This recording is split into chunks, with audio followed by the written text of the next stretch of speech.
ఓం నమో వెంకటేశాయ. ఈరోజు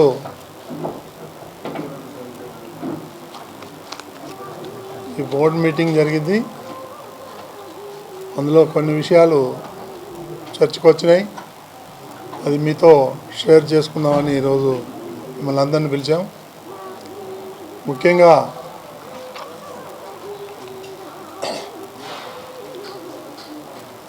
ఈ నెల 12వ తారీఖు నాడు టీటీడీ తరపున బెంగళూరులో శ్రీనివాస్ కళ్యాణం జరగటం జరిగింది. అందులో ఆ సందర్భంగా నేను ముఖ్యమంత్రి సిద్ధరామయ్యని, ఉప ముఖ్యమంత్రి డికే శివకుమార్ని కలవటం జరిగింది. సో డికే శివకుమార్ గారు ఒక ప్రపోజల్ ఇచ్చారు. మేము ల్యాండ్ ఇస్తాము, మీరు ఇక్కడ టెంపుల్ కట్టండి పెద్దది. ఇప్పుడున్న టెంపుల్ ఏదైతే ఉందో అది మరి చిన్నదిగా ఉంది అని ప్రపోజల్ పెట్టారు. అప్పుడు మన టీటీడీ వాళ్ళు ఏమన్నారంటే, కొన్ని సంవత్సరాల క్రితం మేము అప్లికేషన్ పెట్టాము, అక్కడ ఒక 47 ఎకరాలు ఉంది, అది అట్లాగా ఉంది, అది రెవెన్యూలో పెండింగ్ ఉంది అని చెప్పి మన వాళ్ళు చెప్తే, దానికి శివకుమార్ గారు స్పందిస్తూ ఆ ఫైల్ ఎక్కడుందని నేను తొందరగా తెప్పించి నేను ల్యాండ్ అలాట్ చేస్తాను, మీరు ఇక్కడ టెంపుల్ కట్టాలని చెప్పేసి అన్నారు. సరే మేము బోర్డులో పెట్టి నిర్ణయం తీసుకుంటానని కూడా చెప్పడం జరిగింది. అదేవిధంగా మళ్ళీ కేంద్ర మంత్రివర్యులు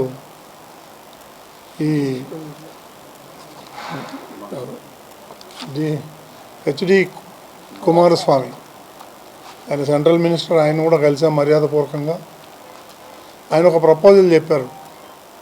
ఏమనంటే, మీరు టీటీడీలో బస్సెస్ కావాలని ఎవరో అన్నారు నాతోని, కాబట్టి నేను 100 బస్సులు మీకు ఫ్రీగా ఇస్తాను సెంట్రల్ గవర్నమెంట్ స్కీమ్ కింద, అవి మీరు అప్లై చేయండి అని వాళ్ళ ఫార్మేట్లో చేయమని చెప్పారు. అది ఈరోజు కూడా మేము బోర్డు మీటింగ్లో డిస్కస్ చేసాం. ఈఓ గారు ఇప్పుడు దాన్ని అప్లై చేయబోతున్నారు. అప్లై చేస్తే 100 బస్సులు వస్తాయి మనకి. దాన్ని ఎక్కడ చేయాలి, ఏంటి, ఎలా చేయాలి అనేది కూడా మళ్ళీ దాన్ని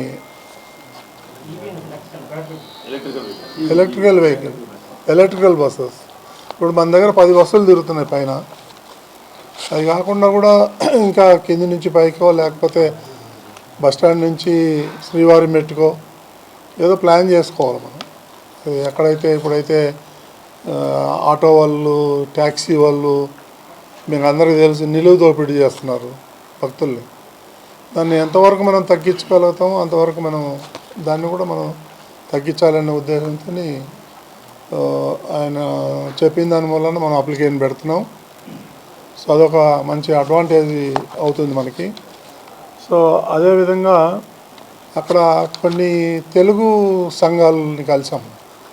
అక్కడ ఉన్నటువంటి చాలామంది ఉన్నారు మన వాళ్ళు.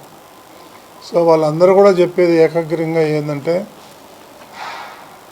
ఈ ప్రభుత్వం వచ్చిన తర్వాత చంద్రబాబు నాయుడు ముఖ్యమంత్రి ఆధ్వర్యంలో ఇక్కడ అన్ని ఫెసిలిటీస్ బాగున్నాయి, క్వాలిటీ బాగుంది, నీట్గా ఉంది, లడ్డూ ప్రసాదం పూర్వవైభవం వచ్చింది.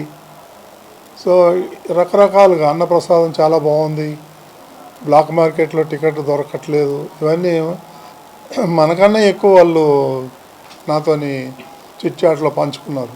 కాబట్టి నిజంగా ఈ గౌరవం ప్రతి ఒక్క టీటీడీ ఎంప్లాయీస్కి చెందుతుంది. ఎందుకంటే వాళ్ళు రాత్రింబవళ్ళు కూడా చాలా కష్టపడి పనిచేస్తున్నారు. వాళ్ళందరికీ కూడా బోర్డు తరఫున ధన్యవాదాలు తెలుపుతున్నాను. అదేవిధంగా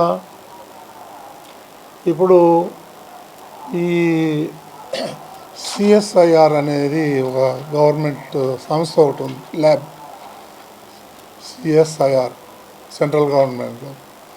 వాళ్ళు ఇక్కడ తిరుపతిలో పెద్ద ల్యాబ్ పెట్టబోతున్నారు. వాళ్ళు ఏదో కొంత ల్యాండ్ అడిగారు టీటీడీ లీజ్కి. అది ల్యాండ్ కూడా మనం శాంక్షన్ చేయాలా. వాళ్ళు అడిగేది 1 ఎకరా ల్యాండ్. కాబట్టి కోట్ల రూపాయలు ఖర్చు పెట్టి లేటెస్ట్గా వాళ్ళు ల్యాబ్ పెడతామని ముందుకు వచ్చారు. అది కూడా ఇవాళ బోర్డులో నిర్ణయించి తీసుకున్నాం. అది ఇక్కడ పెడితే మొత్తం ఏదైతే ఉందో నెయ్యి కానీ లేదా పప్పులు కానీ ఏదైనా సరే వాటర్ కానీ అవన్నీ కూడా ఆ ల్యాబ్లో వాళ్ళు మనకు ఫ్రీగా చేసిస్తారు. క్వాలిటీ అది గవర్నమెంట్ ఆఫ్ ఇండియాది కాబట్టి ఇప్పుడు హైదరాబాద్లో ఉంది. అది ఇక్కడ కూడా మనకు ఒక బ్రాంచ్, ఇక్కడ ఒకటి బ్రాంచ్ పెడతా ఉన్నారు, అమరావతిలో ఒకటి పెడతా ఉన్నారు, విశాఖపట్నంలో ఒకటి పెడతా ఉన్నారు. కాబట్టి మనం తిరుపతిలో పెట్టడానికి మనం బోర్డు కూడా నిర్ణయం తీసుకోవడం జరిగింది. ఇంకా అది డిసైడ్ చేయలేదు. మనం ల్యాండ్ ఇవ్వాలని అనుకున్నాం, కానీ ఇక్కడ అలిపిరి దగ్గర ఎక్కడో చోట ఇవ్వాలి. ఇప్పుడు మనం అది ఐడెంటిఫై చేయాలి ఇప్పుడు. సో అదేవిధంగా ఇక ముఖ్యంగా ఈ ఎస్వి కాలేజీ ఏదైతే ఉందో మన టీటీడీ కాలేజెస్, దాదాపు సుమారు 200 మంది లెక్చరర్స్ ఉన్నారు. జూనియర్ కాలేజ్ కానీ లేదా డిగ్రీ కాలేజ్ కానీ వాటిల్లో వాళ్ళందరూ ఇప్పటిదాకా 22 ఏళ్ల నుంచి పనిచేస్తున్నారు. వాళ్ళకి ఇంతవరకు పర్మనెంట్ చేయలేదు. అదేవిధంగా సిమ్స్లో కానీ లేదా బోర్డులో కానీ లేదా మొత్తం తిరుమలలో చాలామంది పనిచేస్తున్నారు. వాళ్ళని కాదని గత పాలక మండలిలో ఒక నిర్ణయం తీసుకున్నారు. లెక్చరర్స్ కోసం ఒక నోటిఫికేషన్ ఇచ్చారు. ఆ నోటిఫికేషన్ ఏంటంటే లెక్చరర్స్ని తీసుకోవాలి ఒక 200 మందిని అని. కాకపోతే ఇక్కడ ప్రాబ్లం ఏంటంటే కొత్త వాళ్ళని తీసుకోవద్దని అంటలేం, కానీ పాత వాళ్ళ పరిస్థితి ఏంటి? ఇంతవరకు పర్మనెంట్ కాలేదు, వాళ్ళకి ఐడి కార్డు లేదు, వాళ్ళకి మెడికల్ కార్డు లేదు, ఏమీ లేదు. సో కొంతమంది రిటైర్మెంట్కి దగ్గర వచ్చేసారు. సో వాళ్ళని దృష్టిలో పెట్టుకొని మేము లాస్ట్ బోర్డు మీటింగ్లో నిర్ణయం తీసుకున్నాం. ఈ ఏదైతే వాళ్ళు ఎగ్జామ్స్ కండక్ట్ చేస్తామో దాన్ని ఆఫ్ చేయమన్నాం. కానీ అప్పుడు టెంపరవరీగా ఆపారు. మళ్ళీ 2 రోజుల కింద మళ్ళీ పేపర్లో అడ్వర్టైజ్మెంట్ వచ్చింది, మేము మళ్ళీ కండక్ట్ చేస్తాం. సో దాన్ని మేము బోర్డులో చాలా తీవ్రంగా ఖండిస్తున్నాం. వాళ్ళు ఎందుకు అంత ఉత్సాహం చూపిస్తున్నారో ఈ ఏపీపీఎస్ వాళ్ళు నాకు అర్థం కావట్లేదు. అది ఈవేళ ఈఓ గారు కూడా చెప్పారు. ఈఓ గారు పర్సనల్గా పబ్లిక్ సర్వీస్ కమిషన్ చైర్మన్తో మాట్లాడారు. మీరు ఆ విధంగా కండక్ట్ చేయడానికి ఇల్లేదండి, మీరు కావాలంటే వేరే కాలేజీలు చేసుకొని కానీ టీటీడీ కాలేజీలకు మాత్రం మీరు చేయొద్దండి, అది ఇక్కడ ప్రాబ్లం ఉంది, ఇది అయిన తర్వాత మేము చేస్తున్నాం. సో ఈ ప్రాబ్లం ఉందని చెప్పేసి ఇది ముఖ్యమంత్రి దృష్టికి తీసుకెళ్ళాము. వారు ఏమన్నారంటే ఈ ప్రాబ్లమ్స్ అన్నీ కూడా ఒక 3-man కమిటీ వేశారు సీఎం గారు. అందులో ఈ ఎండోమెంట్ మినిస్టర్ ఆనం రామనారాయణ రెడ్డి, తర్వాత టీటీడీ చైర్మన్గా నన్ను, ప్లస్ ఈఓ శ్యామలరావుని, ఈ ముగ్గురిని చేసి మీరు స్టడీ చేసి గవర్నమెంట్ ప్రపోజల్ పెట్టండి, వీళ్ళని ఏం చేద్దాము అనేది. సో అది త్వరలోనే జూలై 1st వీక్లో మేము కలుస్తున్నాం. కలిసి ఇవన్నీ నిర్ణయాలు తీసుకుంటాం. అప్పటిదాకా దీన్ని ఆపమని చెప్తున్నాం మేము. మళ్ళీ ఇవాళ లెటర్ రాస్తాం ఈ పబ్లిక్ సర్వీస్ కమిషన్, ఎందుకంటే ఇక్కడున్న వాళ్ళ పరిస్థితి తెలుసుకున్న తర్వాత. కానీ అదేవిధంగా డ్రైవర్లు ఉన్నారు, చాలామంది ఉన్నారు. వాళ్ళందరి సమస్యలు మేము పరిష్కరించిన తర్వాతే మళ్ళీ ఫర్దర్గా పోవాలనేది ఒక ఆలోచన. ఇక ఇలాంటివి కొన్ని విషయాలు చర్చించటం జరిగింది. ఇక నిన్న ఈ ఢిల్లీలో వెంకటేశ్వర ఆర్ట్స్ కాలేజ్ ఒకటి ఉంది. అది చాలా పెద్ద కాలేజీ, 15 ఎకరాల్లో ఉంది. అది అందులో సీటు దొరకాలంటే చాలా కష్టం. అంత మెరిట్ మీద ఇస్తారు. అంత బ్రహ్మాండమైనటువంటి పేరున్న టీటీడీ ఒక మంచి మైలేజ్ ఉంది దానివల్ల. అది నిన్న గవర్నింగ్ కౌన్సిల్ మీటింగ్ జరిగింది.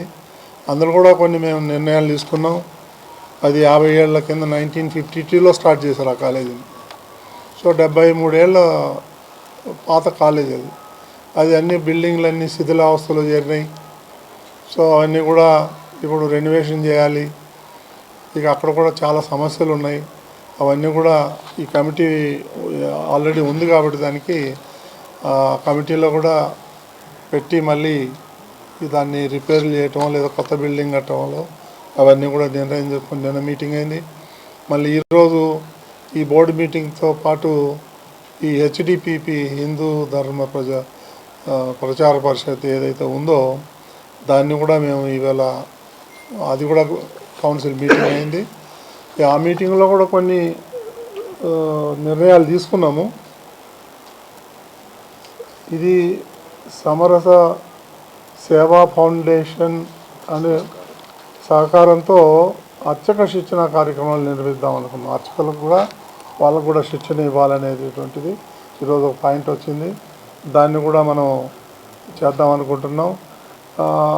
టీటీడీకి చెందిన 7 పాఠశాలల్లో 8, 9, 10 తరగతులకు చెందిన దాదాపు 1600 మంది విద్యార్థులకు డే స్కాలర్షిప్ విధానంలో మానవీయ విలువలు, వ్యక్తిత్వ వికాసంపై శిక్షణ ఇవ్వాలని చెప్పేసి కూడా ఇవాళ మేము నిర్ణయం తీసుకున్నాం.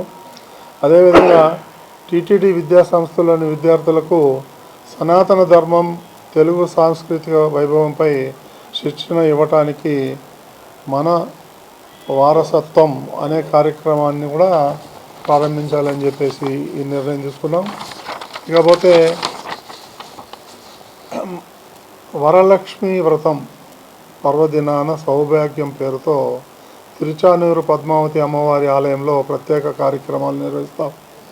అదేవిధంగా హరికథ వైభవం, భగవద్గీత అనుష్ఠాన బోధన, భజీ శ్రీనివాసం, వననిధి, గిరిజనార్దనం, సన్మార్గం అనేటువంటి కార్యక్రమాలను కూడా హిందూ ధర్మ ప్రజా పరిషత్ ద్వారా నిర్వహించాలని చెప్పేసి నిర్ణయం తీసుకున్నాం. అదేవిధంగా ఈ నెల 21వ తారీఖు నాడు ముఖ్యమంత్రి గారి ఆదేశం మేరకు యోగా డే ఈ అడ్మినిస్ట్రేటివ్ బిల్డింగ్ ఉన్నటువంటి ఆ గ్రౌండ్లో నిర్వహించాలని చెప్పేసి కూడా నిర్ణయం తీసుకోవడం జరిగింది.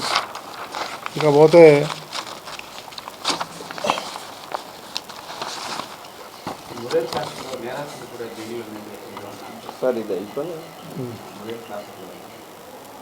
అలిపిరి దగ్గర కూడా ఒక ఏదైతే ద్వారం ఉందో దాన్ని కూడా కొత్తగా నిర్మించాలని చెప్పేసి నిర్ణయం తీసుకున్నాం.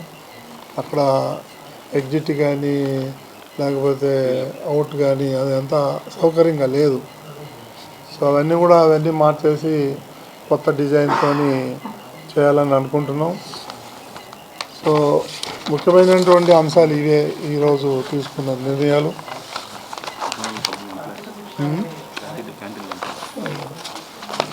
సో అట్లా ఇంకా కొన్ని విషయాలు వచ్చినాయి. అదంతేం పెద్ద ఇంపార్టెంట్ కాదు. ఇవే మీకు బ్రీఫింగ్ చేద్దామని చెప్పేసి ఇక్కడ పిలిపించాను మిమ్మల్ని అందరినీ.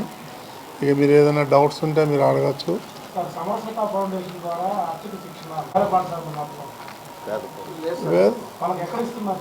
ఎస్సీ, ఎస్టీ, బీసీ వర్గాల వారికి వివిధ ప్రాంతాల నుంచి సమరసత సేవ తీసుకొచ్చి శ్వేతలు ట్రైనింగ్ ఇస్తారు. ట్రైనింగ్ పొందిన తర్వాత వారి గ్రామాల్లో ఉండే ఆలయాల్లో వారు అర్చకత్వం చేస్తారు. పూజా విధానం పైన ఈ చాలా ప్రోగ్రామ్స్ పెట్టాము హిందూ ధర్మ ప్రజా పరిషత్తులో. సుమారు సంవత్సరానికి మనం 120 కోట్లు ఖర్చు పెడుతున్నాం. వేరియస్ ప్రోగ్రామ్స్ ఉన్నాయి, నా దగ్గర ఉన్నాయి. కావాలంటే మీకు నేను ఈమెయిల్ ద్వారా పంపిస్తాను. ఈ బుక్ అంతా అదే ఉంది. ఇన్ని ప్రోగ్రామ్స్ పెడుతున్నాం. ఈ సనాతన ధర్మం, హిందూ ధర్మం మీద మనం ప్రచారం చేయాలనే ఉద్దేశంతో. ఇప్పుడు అన్నిటికన్నా ముఖ్యమైనది ఏంటంటే ఎయిర్పోర్ట్కి శ్రీ వెంకటేశ్వర ఇంటర్నేషనల్ ఎయిర్పోర్ట్ అని నామకరణం చేశాం. దాన్ని గవర్నమెంట్ ఆఫ్ ఇండియాకి ఏవియేషన్ డిపార్ట్మెంట్కి అప్లికేషన్ పెట్టాలని నిర్ణయం చేసాం. సో ఆ ఎయిర్పోర్ట్కి అది కొన్ని ఎయిర్పోర్ట్లో చూస్తే ఆ లోకల్గా ఉండే ప్రాచీనమైనటువంటి కళ ఉంటుంది. అలాంటిది ఈ మన ఎయిర్పోర్ట్కి కూడా ఈ వెంకటేశ్వర స్వామి ఏదైతే ఉందో ఆ నమూనా వచ్చేటట్టుగా టెంపుల్స్ లాగా చేద్దాం. దానికి కూడా మనం ఏవియేషన్ డిపార్ట్మెంట్కి రాసి వాళ్ళ దగ్గర మనం పర్మిషన్ తీసుకుంటే దానికి మనం ఆర్కిటెక్ట్ డిజైన్ చేయించి ఆ ఎయిర్పోర్ట్ని ఒక బ్యూటిఫికేషన్ చేయాలనేది నిర్ణయం తీసుకున్నాం. ఇక చిత్తూరు జిల్లాలో 141 టెంపుల్స్కి, కొత్త టెంపుల్స్కి ఆర్థిక సహాయం చేసి వాటిని నిర్మించాలని అనుకుంటున్నాం. అదేవిధంగా ఎవరైనా కానీ మిగిలిన ప్రాంతాల్లో కూడా ఎవరైనా వస్తే 10 లక్షల నుంచి 15 లక్షలు, 20-25 లక్షల లాగా 3-4 కేటగిరీలు చేయించి అది కన్స్ట్రక్షన్కి మనం ఏదైతే మనం శ్రీవాణి ట్రస్ట్ నుంచి టెంపుల్స్ కడదామనేది ఆ దళిత వార్డులో మేము ప్రాధాన్యం ఎక్కువ ఇచ్చి కట్టాలని చెప్పి నిర్ణయం తీసుకున్నాం ఈరోజు. 141 టెంపుల్స్ కూడా చిత్తూరు జిల్లాలో అవునండి, శ్రీవాణి ఏమండి చెప్తాను, మీకు చెప్తాను, పంపిస్తాను.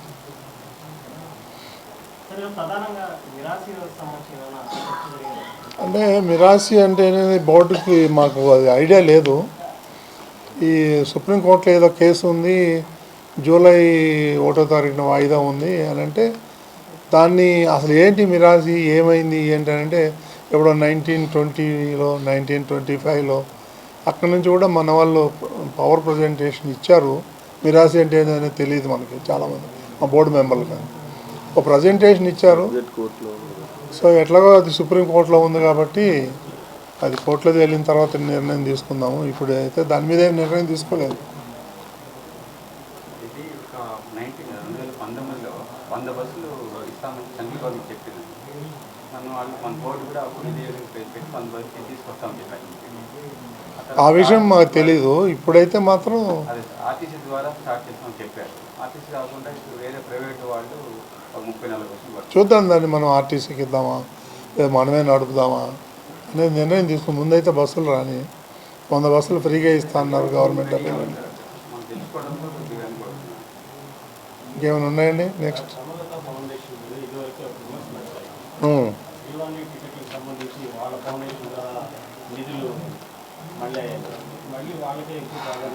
అట్లేం లేదండి, ఇప్పుడు టీటీడీనే చేస్తాం.